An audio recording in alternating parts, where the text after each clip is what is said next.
Si maintenant on parle des opioïdes internes, donc qui sont les substances dérivées ou qui ressemblent à la morphine que notre cerveau est capable de créer, alors on a en fait trois grands types d'opioïdes dans notre corps.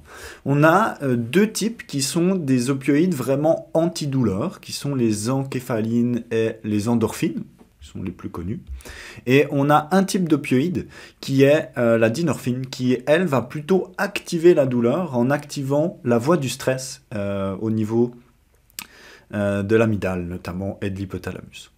Donc, ces opioïdes sont vraiment extrêmement compliqués. Ils sont beaucoup étudiés en médecine parce que les médicaments à base d'opioïdes sont extrêmement prescrits dans la gestion de la douleur et causent des bénéfices, mais ils causent aussi beaucoup de problèmes. Et du coup, ça a mené beaucoup d'études. Mais les voies des opioïdes sont vraiment très complexes dans le cerveau. Et du coup, on n'est pas du tout au clair encore sur qui fait quoi et où exactement. Parce qu'il y a plein de types de récepteurs différents, à plein d'endroits différents. Donc c'est vraiment compliqué. Il y a deux, trois trucs on est plutôt assez sûr, c'est que ça agit à plusieurs niveaux sur le système de la douleur. Ça va agir directement dans la moelle épinière pour venir éteindre les neurones de la douleur, empêcher les messages de douleur de monter.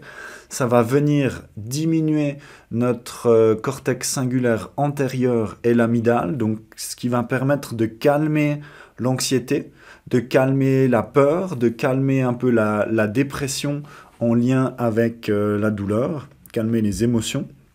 Ça vient activer notre axe du cortex préfrontal et de la substance grise périaqueducale, donc plutôt pour tout ce qui est antidouleur, motivation.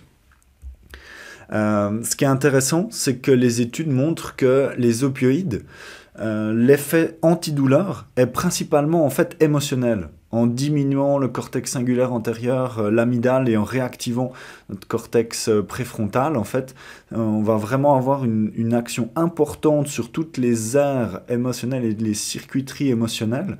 Et on a un petit effet antidouleur sur les sensations, ça c'est clair, mais le principal gain antidouleur est émotionnel.